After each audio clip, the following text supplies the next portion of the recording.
Natapos na tayo kung saan ay sinabi ni Duan Mu Huangqi na mayroon siyang dalawang bagay na nais sabihin sa ating bida, ang una nga ay ang patungkol kay Commander Lee. At dahil nga sa mga sinabi pa ni Duan Mu Huangqi sa ating bida, ay iniisip ni Shu na pinagbabantaan siya nito, kaya naman naisip din niya na mukhang hindi na niya matatakasan ang kapahamakan ngayong araw na ito. Samantala muli namang nagsalita itong si Duan Mu Huangqi at sinabi na ang pangalawang sasabihin niya sa ating bida, ay patungkol sa kanyang anak na si Duan Mu Yun Ai, na tinalo din daw ng ating bida tulad ni Commander Lee. At hindi nga makapaniwala si Shu na maging ang sariling anak ni Duan Mu Huangqi ay papahirapan niya ng ganito. Sinabi lang naman ni Duan Mu Huangqi na natuwa daw siya sa kanyang anak, matapos marinig na magtutungo ito sa Sword Pavilion, pero puro kayabangan lang din naman daw pala ang kanyang anak. Ilang sandali pa nga ay nilabas nito ang kanyang aura na tila tigre ang bangis, habang sinasabi na tinulungan siya ng ating bida upang makita o malaman kung ano talaga sila, sabay tanong kung paano daw niya mapapasalamatan si Lu Shu. Kasabay nga din ang paglabas ni Duan Mu Huangqi sa kanyang aura, ang pagbabago at tila pagdating ng isang kalamidad mula sa kalangitan, kaya naman nakaramdam ng matinding pressure at kilabot ang ating bida. Agad na ding nagtakbuhan ang mga tsismoso, habang sinasabi na maging ang kalangitan umano ay kinilabutan o natakot sa bangis ng isang maestro, sabay sabi na siguradong masyado umano ang galit ng Celestial Emperor na si Duan Mu Huangqi ngayon.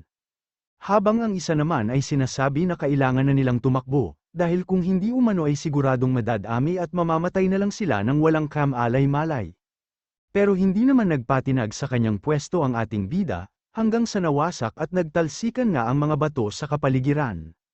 Sunod ay ginamit naman ni Duan Mu Huangqi ang mga bato para atakihin si Shu, pero hindi pa din nagpatinag si Shu, at ginamit nga niya ang kanyang aura upang protektahan ang kanyang sarili sa pag-atake ni Duan Mu. Matapos nga ng pag-atake ni Duan Mu Huangqi ay nanatiling nakatayo si Shu, kaya naman masyado ang tuwa at pagpuri nito sa ating bida, habang sinasabi na may itlog ka pala talaga, matapang at may lakas ka din pala talaga. Ngayon ay hindi na ako magtataka kung bakit mo tinalo ang Blackwing Army at ang aking anak. Samantala habang nakatayo nga ang ating bida, ay iniisip nito na magmula ng bata pa siya ay nagsusumikap na siyang mabuhay, kaya naman bakit daw niya hahayaan na mapatay siya ng isang Celestial Emperor lamang. Agad na din niyang nilabas ang mga Star Fruits niya at sinabi na mayroon pa din siya ng Star Power o Star Atlas, hindi na nga din daw ito ang oras upang ilihim pa niya ang tunay niyang pagkatao. Hindi na nga din daw siya natatakot kung malaman o makita man nila ang mga senyales na siya ang bagong hari, dahil sa ngayon ay kailangan niyang lumaban, para sa kanyang buhay. Agad na din niyang kinain ang mga ito, habang iniisip na kahit maliit lamang ang pag-asa niyang mabuhay, ay kailangan niyang gamitin at ilabas ang lahat ng meron siya. At matapos nga niyang kainin ang mga prutas ay bigla itong nagulat, nang makita ang isang berdeng enerhiya na tila isang kidlat mula sa kalangitan. Agad na din itong nilamon ang mabangis na enerhiyang nagmumula kay Duan Mu Huangqi, kaya naman biglang nagliwanag at umaliwalas ang kalangitan. At dito ay mayroong mahiwagang boses ang nagtatanong kay Duan Mu Huangqi, kung kailan pa umano siya nagkaroon ng lakas ng loob, upang atakihin ang disipulo ng Sword Pavilion, kahit wala sila sa digmaan. Sunod ay lumabas ang imahe ng isang ito sa kalangitan, na tila nababalot ng hamog o ulap mula sa Sword Pavilion, agad na din itong tinanong kung bakit nagtungo ng Royal Capital si Duan Mu Huangqi. Pero natawa lang naman si Duan Mu Huangqi at sinabi na sa wakas ay dumating ka na. Sabay sabi na nagbibiro lang daw siya at tinanong nga din ito kung pagbabawalan na siyang biruin ang mga disipulo niya o disipulo ng Sword Pavilion. Pero sa pagkakaalala nga daw niya ay hindi naman pinagbabawalan ang mga Celestial Emperors, na pumasok at magtungo ng Royal Capital. At kung sino man daw ang may ayaw na nandito siya, ay nais niyang sabihin sa kanya ito ng taong may ayaw sa kanya ng harap-harapan, kasabay ng pagdurog niya sa mga bato na naging buhangin. Bahagya namang tumahimik ang lahat matapos ang mga sinabi ni Duan Mu Huangqi. At iniisip nga ng ating bida na tila sinagot lang daw niya ang katanungan ng Sword Pavilion, pero ang totoo umano ay tila hinahamon ni Duan Mu Huangqi ang King's Palace, napapatanong nga din si Shu sa kanyang sarili, kung hindi daw kaya natatakot si Duan Mu Huangqi sa maaaring maidulot ng mga salitang binitawan niya. Bigla namang ginamit ni Xiao Yu ang abilidad ni Anthony upang itakas ang ating bida, kaya naman napapatanong si Shu kung bakit siya nandito, pero bago nga sila makaalis ay inutusan pa niya si Xiao Yu na kunin si Commander Lee. Agad namang kinuha ni Xiao Yu si Commander Li at dinala nga din niya ito sa ilalim ng lupa, at agad na nga din silang umalis sa lugar. Agad din namang sinabi ng mga tauhan ni Duan Mu Huangqi na nakatakas si Lu Shu, pero sinabi lang naman ni Duan Mu na hayaan na nila si Lu Shu, dahil isa lang umano siyang pain. Agad na nga ding umalis si Duan Mu, habang sinasabi na walang magbabago at sundin lang nila ang dating plano, dahil wala nang makakapigil sa kanila ngayon. Ilang sandali pa ay mabilis na tumatakbo ang ating bida, habang kinakaladkad si Commander Li papasok ng kanyang bahay. Dito ay tinatanong ni Yi Chen kung ano ang nangyari, dahil napansin na daw niya ang nakakatakot na kaganapan kanina. Sinabi naman ni Shu na ayos na ang lahat, nais nga lang daw manggulo ni Duan Mu Huangqi wika pa ng ating bida, sabay utos kay Yi Chen na magbantay muna sa labas. Pagsarado naman ng kanilang tarangkahan ay tila nabunutan ng buto sa lalamunan ang ating bida, desidido na nga daw siyang pag-ailawin ang panglimang nebula niya kanina, pero buti na lang daw dumating at nakialam ang Sword Pavilion. Agad nga din niyang tinanong kung bakit siya binal ika ni Xiao Yu, pero pinagsasipok lang naman ito ang ating bida habang sinasabi na nag-aalala siya, pero salamat nga daw sa Diyos at ligtas ang kanyang kuya. Kaya naman naisip ni Shu na nasa ilalim lang ng lupa si Xiao Yu habang nagaganap ang lahat, sabay sabi na malamang sa naramdaman ni Duan Mu Huangqi ang presensya ni Xiao Yu, pero bakit daw kaya pinabayaan niya lang ito at wala siyang ginawa? Napapatanong nga din si Shu sa kung ano ang nais ni Duan Mu Huangqi, dahil pakiramdam nga daw ng ating bida na mayroong malaking kaganapan ang mangyayari dito sa Luniverse. Pero sinabi lang naman ni Xiao Yu na mas mainam kung magtungo na sila ng Sword Pavilion, upang maumpisahan na din nila ang paghahanap ng paraan para makabalik ng Earth, at sinabi nga ni Shu na yun lang ang option na meron sila ngayon. Hanggang sa bigla namang bumangon itong si Commander Li, na napapatanong pa sa kung nasaan siya, tinatanong nga din ito kung bakit hanggang ngayon nakahiga pa din siya sa sahig. Pero masyado naman ang takot at kilabot nito, matapos magtungo sa kanyang likod ang tila multo nating bida, sinabi nga din ni Shu na duguan umano siya, kaya naman madudumihan umano ang mga sapin ng higaan ng ating bida, pag dinala siya sa bed, at tila may aftershock pa nga ito nang dahil sa mga sinabi ni Shu. Dito nga ay sinabi ni Shu na nabalitaan niyang nasa digmaan pa ito ng nakaraang buwan, sabay tanong kung paano siya nagkaganito ngayon. Huwag mo nang banggitin ang patungkol dyan wika naman ito. Sabay sabi na napabagsak at sakop ng mga Noble Force ang dinidepensahan niyang lungsod, kaya naman daw masyado ang galit ni Duan Mu Huangqi at pinabalik siya ng kampo nila. At bigla na nga lang itong naiyak, habang sinasabi na hindi naman niya kasalanan ang nangyari, bigla nga daw nawala ang supplies nila, kaya naman halos mamatay na din sa gutom ang kanyang mga sundalo, nakakapagtaka ang nangyari wika pa nga niya.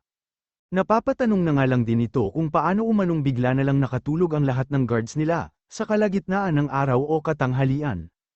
At dahil nga sa mga sinabi niya ay nagkatitigan na lang ang magkapatid, dahil nga alam na nila kung sino ang may kagagawan o dahilan ng lahat.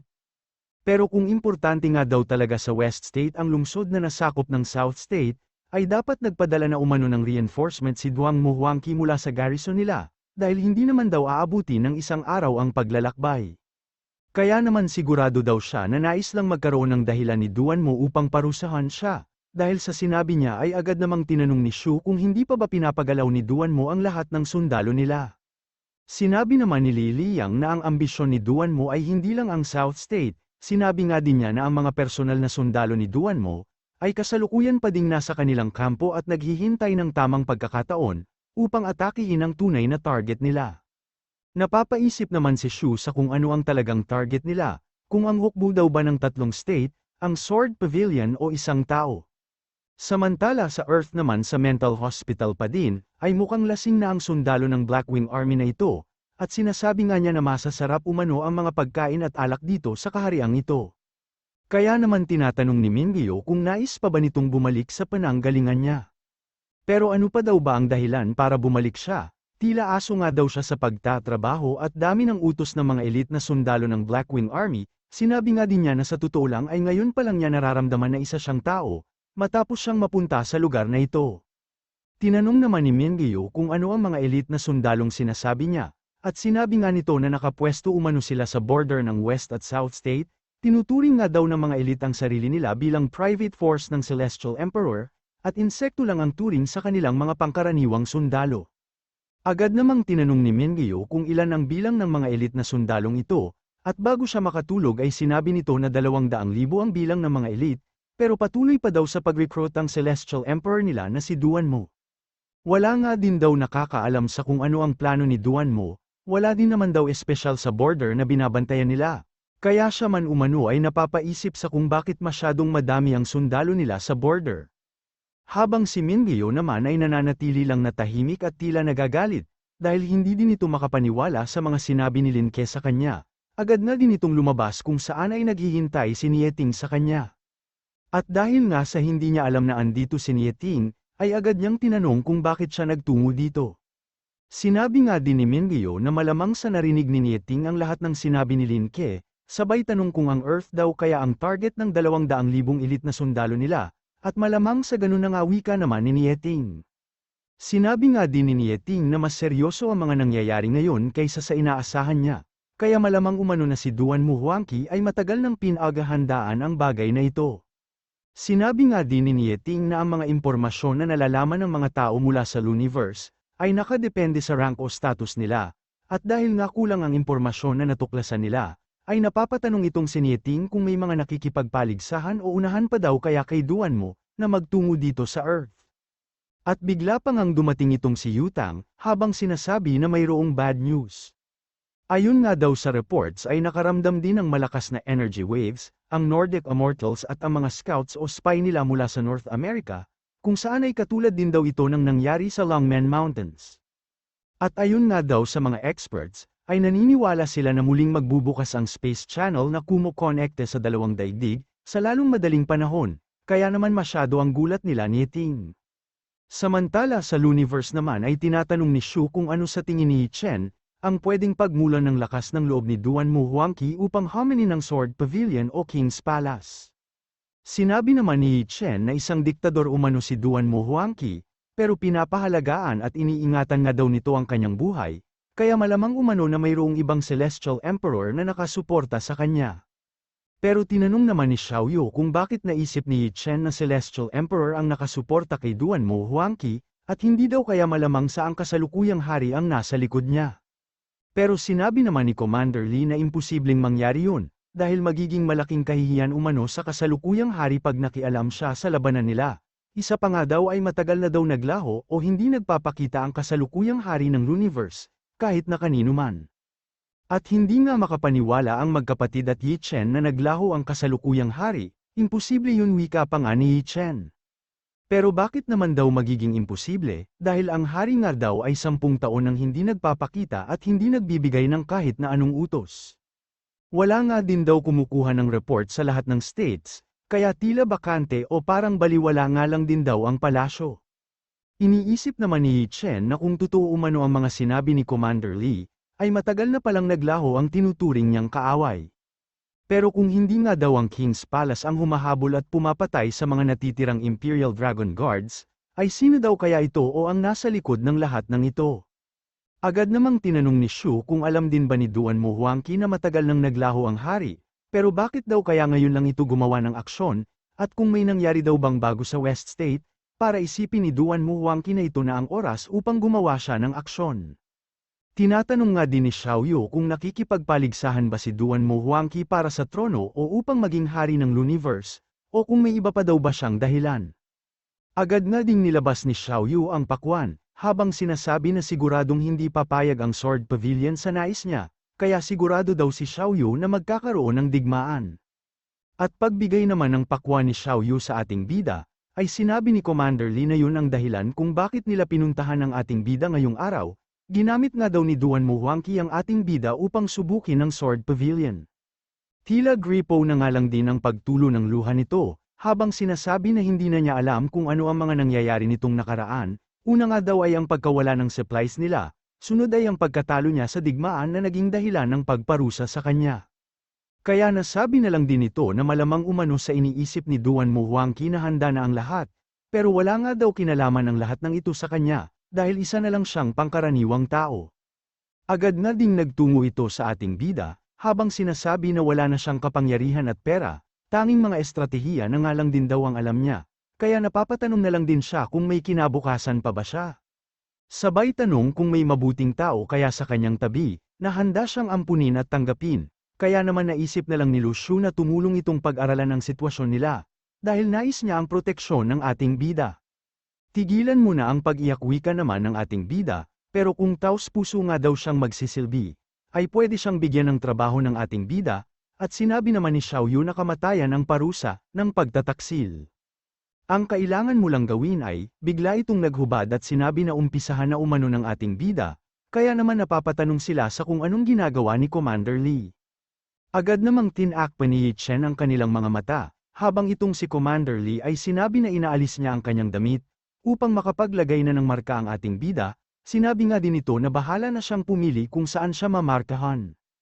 Pero sinabi naman ni Shu na hindi siya tumatanggap ng alipin, at sinabi nga din ni Yi Chen na maging sila ay walang pagkakataon upang maging alipin ng ating bida, kaya wag na umanong umasa ang baguhan na tulad niya, dahil ang maging alipin nga daw ng ating bida ay karangalan para sa kanila. Kaya naman na-shock pa ito, at tinatanong kung nasisiraan na ba sila ng ulo. Tinatanong nga din niya kung bakit nais nilang maging alipin, kung pwede naman itong iwasan. Ilang sandali pa ay tinanong na nga lang nito kung ano ang dapat niyang gawin, at sinabi naman ng ating bida na soul contract ang kailangan, sabay utos kay Yi Chen na ipaliwanag ito. Kaya naman agad na pinaliwanag ni Yi Chen ang soul contract, at dito ay napapatanong ni Commander Lee kung sino umano ang nakaimbento ng soul contract, dahil mas convenient pa din daw ang pang-aalipin. Dahilan upang mainis si Yi Chen at sinabi nito na ayusin ni Commander Lee ang pananalita niya, sabay sabi na bigyan siya ng ilang minuto, dahil nakalimutan niya kung para saan ang soul contract. At ilang minuto pa nga ang nakalipas ay sinabi ni Yi Chen na ang soul contract umano ay para masigurado ang kalayaan ng bawat isa, at independence ng bawat tao. Kaya naisip ni Commander Lee na weirdo umano ang prinsipyo ng ating bida, gayunpaman ay mabait na tao nga daw si Lu Shu. Kaya naman agad siyang lumuhad at sinabi na tinatanggap niya ito at magsimula na sila. Agad nga ding sinimulan at tinapos ng ating bida ang kanilang soul contract, at dito ay sinabi ni Shu na matapos ang soul contract ay makakasiguro na siya sa katapatan nito, sabay bigay ng marrow fruits. Napapatanong naman si Commander Lee sa kung ano umano ang prutas na ito, gayunpaman ay agad din niya itong kinain, at muli ay natahimik na siya habang iniisip kung ano ang nangyayari. Hanggang sa bigla nitong naramdaman na gumagaling ang mga pinsala sa kanyang katawan, at sunod ay nagsimula na ding maayos ang nasira o nawasak niyang foundation. Hindi nga siya makapaniwala sa nangyari, at tila umano dumating sa kanyang buhay ang unang tag-ulan, matapos ang matagal na tag-tuyot. Ilang sandali pa habang patuloy na bumabalik ang cultivation nito, ay agad na nilayo ni Shu ang kanyang kapatid, sabay tanong kay Yi Chen kung nasubukan na ba niyang kumain ng ganong prutas dati, para mapalakas ang kanyang katawan at cultivation. Pero hindi pa naman daw ayon kay Yi Chen, gayunpaman ay mayroon daw silang alak noon na mayroong kaparehas na epekto sa prutas ng ating bida, ngunit hindi nga daw ito kasing lakas ng kanyang prutas. Bigla namang nagulat si Commander Lee, at agad nga itong napatalon sa poste ng bahay ng ating bida. Dito ay sinabi niya na bumalik na ang kanyang cultivation. Bukod nga daw doon ay nasa peak na din siya ng stage 1 ngayon. Kaya naman napapatanong siya sa kung ano umano ang mahiwagang prutas na yon. Pero matapos niyang makita si Shu ay bigla siyang napaisip sa kung anong klase daw kaya ng tao ang ating bida, mayroon nga daw siyang mahiwagang prutas at madami ding naghihintay na maging alipin niya. Sabay lapit at muli ay iniisip nito na mayroon silang soul contract, at dahil dito ay napapatanong siya sa kanyang sarili kung blessing daw kaya ang hatid nito sa kanya, o hindi. Tinanong naman ni Shu kung may mali ba sa kanyang prutas, o kung may nais siyang itanong, at dito nga ay tinanong nito kung ang mahiwagang prutas daw ba ang rason, kung bakit biglang lumakas ang Wu Wei Army. At nabagsakan nga ito ng mace na mayroong spike sa ulo, matapos sabihin ni Shu na hindi pa niya nabibigyan ng prutas na yon ang kanyang mga sundalo. Habang nahihilo nga ito ay tinatanong niya kung ano ang mangyayari, pag binigyan ng ating bida ng mahiwagang prutas ang kanyang mga sundalo. Sinabi lang naman ni Shu na maganda ang kanyang tanong, pero curious nga din daw siya sa kung ano ang mangyayari. Bigla nga din itong naisip kung kamusta na daw kaya sa Nangang City ngayon, pero sana nga daw ay hindi sila maapektuhan ng dahil sa alitan ng ating bida at ni Duan Mo Huangqi. Samantala sa Nangang City naman ay sinabi ni Heita na wala ng mga bandido, kaya naman gagawa na naman sila ng mga nakakainip na homework, sabay sabi na nais niya din sanang makarating ng Royal Capital. Sinabi naman ng Squirrel na pwede silang magtungo sa Royal Capital, sinabi nga din ito na pwede nilang gawing dahilan ang paghabol sa mga bandido. Magandang plano yan, wika naman ni Commander Liu, pero sigurado nga daw na hindi papayag si Zhang, isa pa ay mapanganib na lugar daw ang Royal Capital, kaya hindi sila hahayaan ito na ilagay sa panganib ang kanilang buhay. Pero bigla itong may napansin, nagtungo nga si Zhao Shuai sa kanila, kaya naman tinatanong ni Commander Liu kung ano ang sadya niya dito. Wala kaming alak para ay painom sa'yo, wika pa nga nito. Ngunit sa kanyang paglapag, ay agad nitong sinabi na wala silang oras para maglasing, dahil nasa panganib ang kanilang commander o ang ating bida.